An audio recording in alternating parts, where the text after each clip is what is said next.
Hey everyone, I'm Skylagh. And I'm Chris, and today's big idea is that Jesus wants us to be all in. Skylagh, have you ever had to be fully invested in something? Actually, I have. Back when I was in college, I was in my final exams and midterm week, and I ended up getting mono, and I had to push through it. It was so hard waking up in the mornings, but I was so invested in my semester, in my class, that I ended up getting a B. Great job, that's awesome. Well, let's watch this God story and see what it looks like to be all in.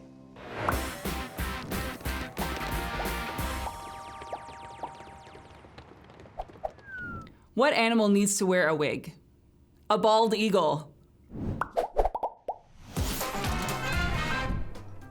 Hi friends, it's Jen, and I'm really excited to be back with you again today. Do you have something that you are really passionate about, something you get really excited for? Because I definitely do. I have this band that I have been a fan of since I was 12 years old, and I love them. I own every CD, I know every word to every song, and I have been to 50 of their concerts. I am a really big fan of this band. I am all in. But you know what? Even though I love this band as much as I do, I love Jesus even more. And today's big idea is that Jesus wants us to be all in.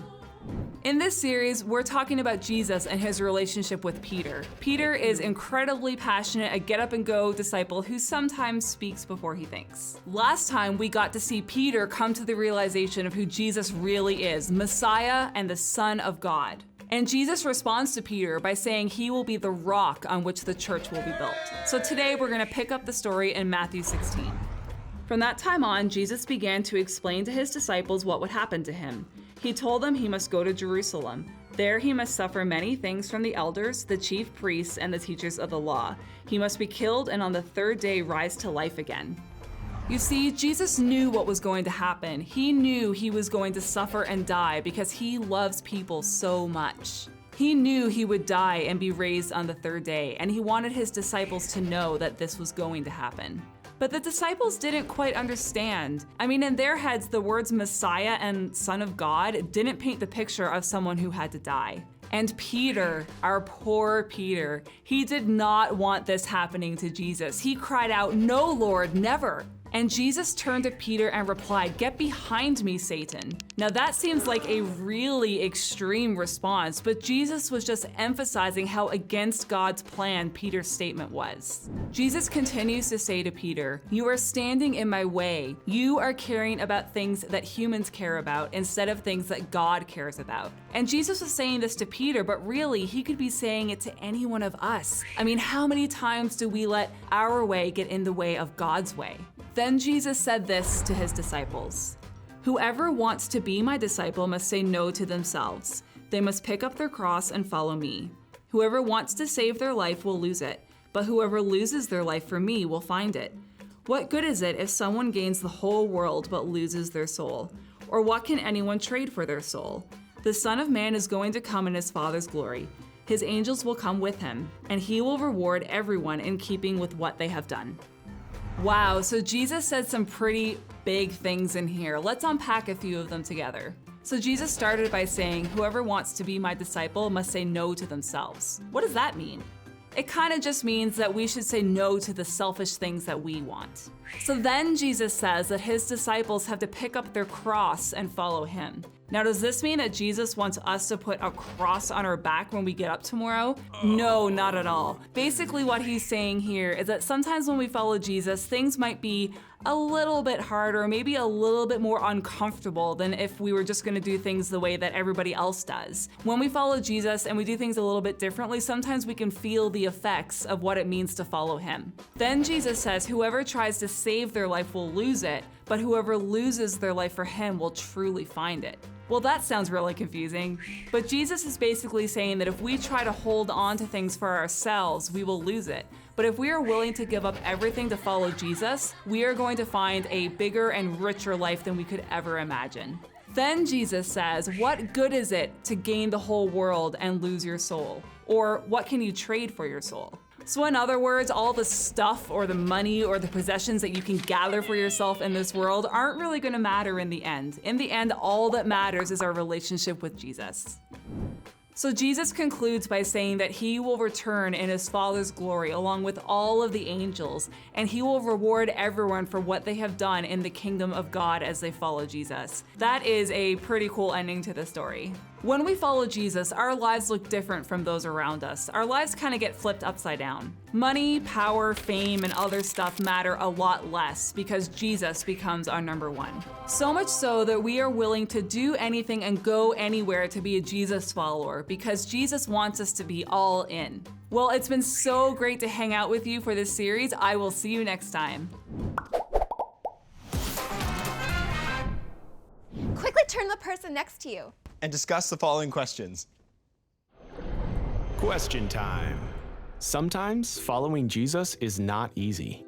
In fact, Jesus says, "Whoever wants to be my disciple must say no to themselves. They must pick up their and follow me." Luggage, cross, nets, laundry. Cross. What can we trade for our souls? Nothing. Money. Stuff. Good grades. Nothing. What do you think it is like to really be all in for Jesus? To give our whole lives to him?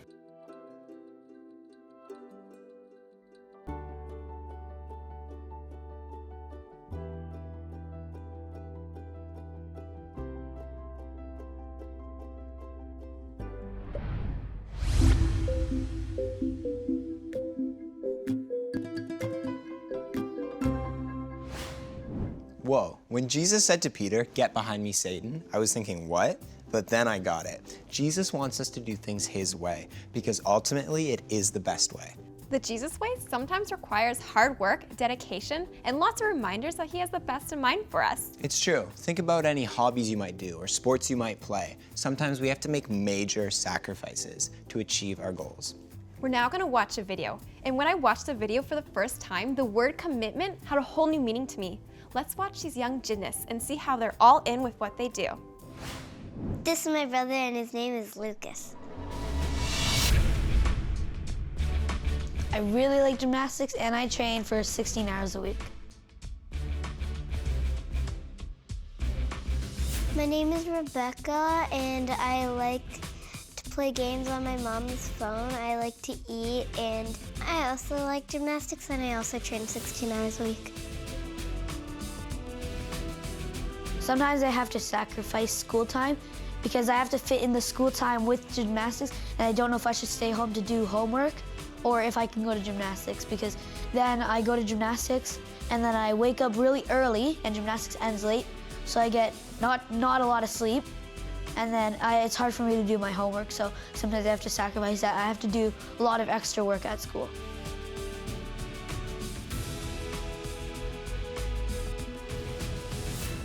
Some moves are really scary because like either you can't see where you're going or it's just like a lot of strength that you need and then you can't do the skill and then it's hard.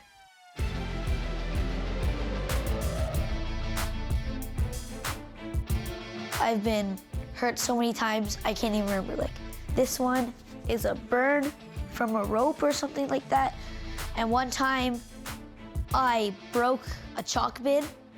It's like a little container where all the chalk is, and I think I snapped it in half. So we had to get a new one, all thanks to me. But I go back to gymnastics because it's still really fun, and I still really like to do gymnastics even though I get hurt a lot. You have to know what you're doing, so you don't just go and try something random that's way too hard for you, because then you're definitely gonna get hurt. If you can't do the skill, you want to have a coach to help you, so they spot you and then they help you with the skill, and if you're gonna fall, they just hold on to you and then you don't get injured. Sometimes I get scared because like if I'm doing something that I've never done before and I don't know if I can do it, it's either that I'm not strong enough or that I'm just scared to do it. And then other times I just go for it and ask for a spot. My favorite apparatus is floor because it's just really fun.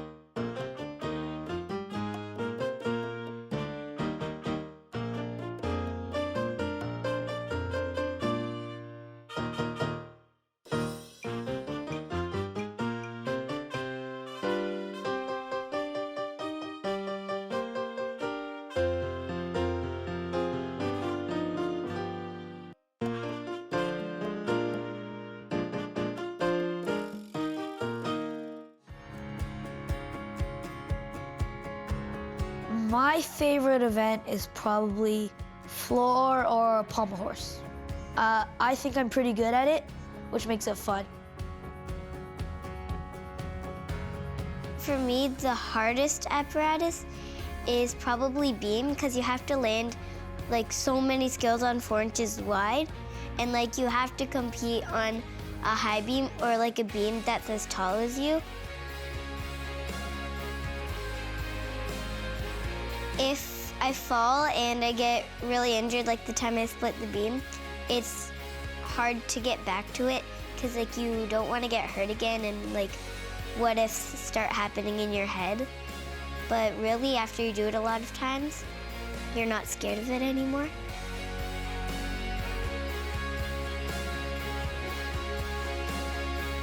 Yeah, usually I pray before I go to sleep, and that I can do well at the competition, have fun, and that I'll remember all my routines and stuff.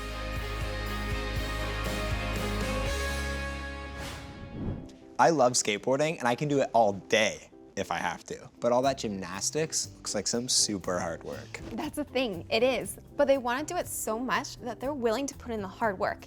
And that is the attitude that Jesus wants from us, that we want to follow him so much that we're prepared to be all in. That's it. Well, let's get into our small groups now and see what this looks like in our own stories.